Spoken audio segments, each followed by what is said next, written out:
Keep it simple guys. Hope आप सब अच्छे होंगे और उम्मीद करता हूँ कि आप सबका एग्ज़ाम प्रिपरेशन बहुत ही अच्छा चल रहा होगा।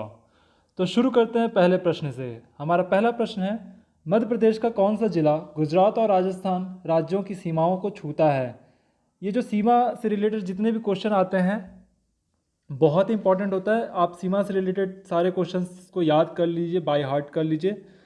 फिलहाल इस क्वेश्चन का आंसर होगा अलीराजपुर। जो अलीराजपुर है वो गुजरात और राजस्थान दोनों की राज्यों की सीमाओं से मिलता है। इसी चीज़ को अगर हम इंग्लिश में देखें, क्योंकि इंग्लिश और हिंदी दोनों मीडियम के लिए वीडियो बन रहा है, बाईलैंग्वेज वीडियो है, तो which one of the following districts of Madhya Pradesh touches the state boundaries of Gujarat and Rajasthan? And the answer is B, answer B Alirajpur. Next question की तरफ चलते हैं। हमारा दूसरा प्रश्न है, निम्नलिखित में से कौन सी नदी चंबल में नहीं मिलती है?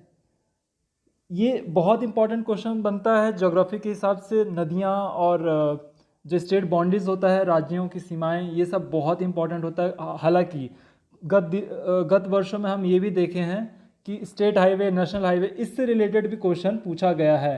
स्टेट हाईवे हो गया या नेशनल हाईवे हो गया, तो मध्य प्रदेश से कौन से स्टेट हाईवे कौन से राज्य में जाता है, कौन से दो स्थानों को कनेक्ट करता है, या दो स्थान को कनेक्ट करने वाला स्टेट हाईवे है या नेशनल हाईवे, वो कौन सा है, तो हमें ये भी पता होना चाहिए।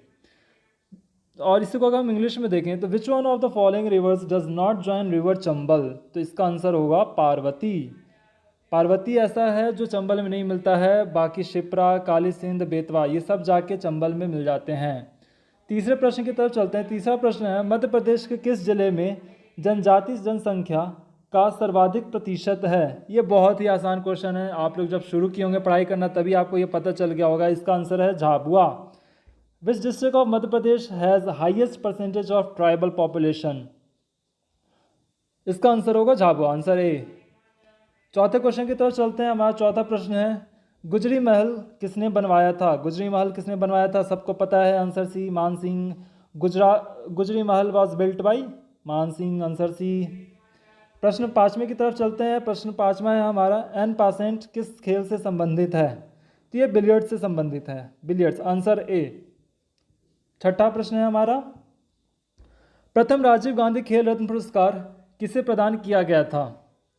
तो कोई पुरस्कार प्रथम हो या फिर लेटेस्ट हो, 2019 में किसे मिला था, 2018 में कैसे मिला था? क्योंकि एमपीपीएससी 2017, अगर आप 20 में एग्ज़ाम दे रहे हैं तो 17 के भी क्वेश्चन पूछ लेता है कि ये पुरस्कार 17 में किसे मिला था। तो इतना हम पढ़ तो नहीं सकते, पर हाँ थोड़ा ध्यान रखेंगे तो शायद हमें वो क्वेश्चन बन जाए। इसका आंसर होगा आंसर बी, गीत सेठी। प्रथम राजीव गांधी खेल पुरस्कार गीत सेठी को मिला था, आंसर बी।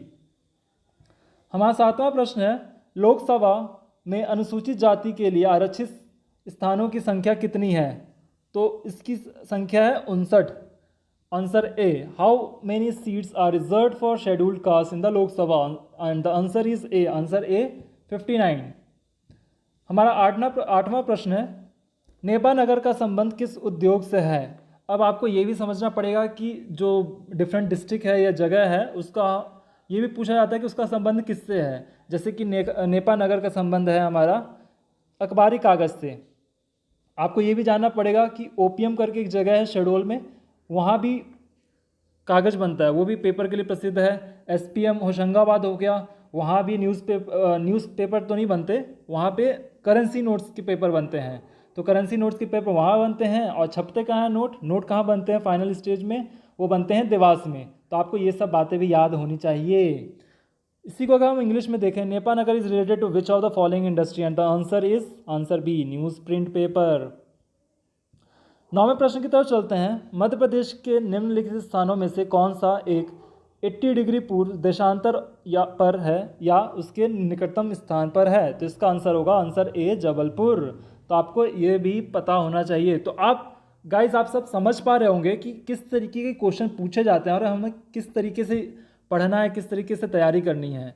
क्योंकि पढ़ने को तो बहुत कुछ है, जो एमपीपीएससी या कोई भी पीएससी जो होता है उसमें वास्ट सिलेबस होता है, क्या पढ़ें क्या छोड़ें समझ में नहीं आता। तो आप प्रीवियस ईयर के question papers, model question paper लगा के समझ सकते हो कि आपको उस टॉपिक में से क्या पढ़ना है और क्या नहीं पढ़ना है। इसी को अगर हम इंग्लिश में देखें, which one of the following places of Madhya Pradesh is on the nearest to 80 degree east longitude? And the answer is answer A, Jabalpur.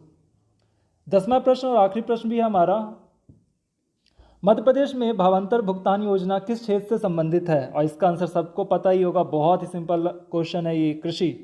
क्योंकि हम जब भी योजनाओं के बारे में पढ़ते हैं तो भावांतर भुगतान योजना बहुत ही सफल योजना है मध्य प्रदेश की। इस चीज़ को लेके बाकी स्टेट गवर्नमेंट भी इसको अपने स्टेट में इम्प्लीमेंट करने की कोशिश कर रहा है, और ये एमपी गवर्नमेंट की बहुत ही सफल योजना है। इनफैक्ट इसके चर्चे पूरे इंडिया में है और हर स्टेट इसको इम्प्लीमेंट करने की कोशिश कर रहा है। सो गाइस, इस पर्टिकुलर वीडियो में इतना ही। Thank you.